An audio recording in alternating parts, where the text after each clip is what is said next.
আসসালামু আলাইকুম রহমতুল্লাহ। দর্শক কেমন আছেন? মানুষের মন কখন খারাপ হয়? যখন তার রোগ থেকে সে সুস্থ হতে পারে না, তখন তার মানসিকতা, রোগ, প্রেশার, ডিজিজ, যে কোনো পারিবারিক সমস্যা জর্জরিত হইয়া সে তার মনটা খুব দুর্বল হয়ে যায় এবং খারাপ হয়ে যায়।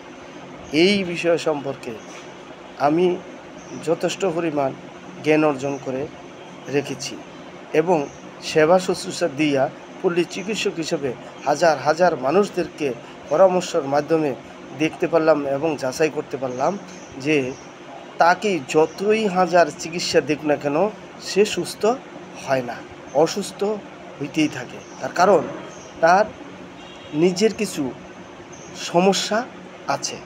আচার ব্যবহার মানুষের সাথে করতে করতে সে খারাপই সবসময় থাকে। মানুষের সাথে আচার ব্যবহার বলতে কী বোঝায়?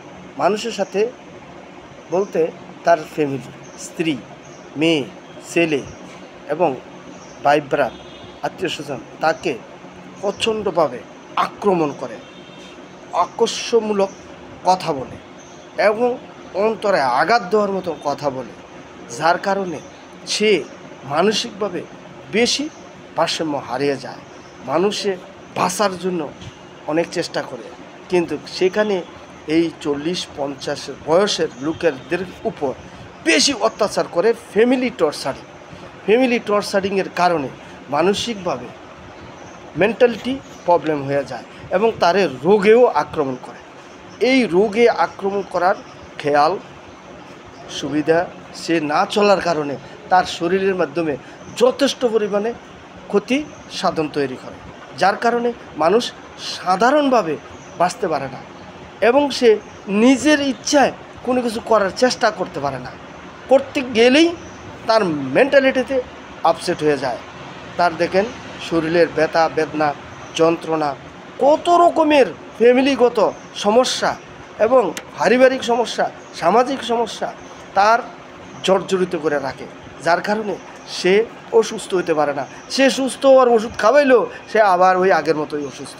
কিন্তু সে নেশা, পান, জর্দা, বিভিন্ন খারাপ ধরনের নেশা জীবনে বহুত পার করে। নেশা বলতে ট্যাবলেট পর্যন্ত সে চুষে খাইত, সে নেশা খাইত। তাইলে তার শরীরে ওই যে রক্তগুলি কালো হয়ে গেছে, পরিষ্কার জিনিসগুলা সে খাইত, ভালো জিনিসগুলা খাইত।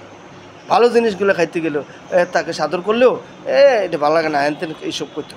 কিন্তু দেখা গেছে একটা সমাজে যখন সেবা শুশ্রূষা দিতে যাই তখনই ওই সমস্যাগুলা আমার চোখে পড়ে এবং এগুলোই আমি নোট করে রেখেছি। কল্পনা করি আজকে মানুষকে ভালো চিকিৎসা দিবেন, আপনি ভালো না, আপনি যত ঠেলে দিবেন ততই ভালো না। এ কাজটা কখনো করবেন না।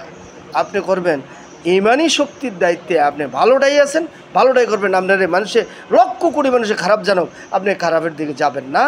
এই ইমানি শক্তি আপনার কাছে আল্লাহ রাব্বুল আলামিন দান করবে। ধন্যবাদ। আসসালামু আলাইকুম ওয়া রাহমাতুল্লাহ। ভিডিওটা ভালো লাগলে শেয়ার করিবেন, বন্ধুদের নিকটে এই জ্ঞানের চর্চাটা জানাবেন। ধন্যবাদ।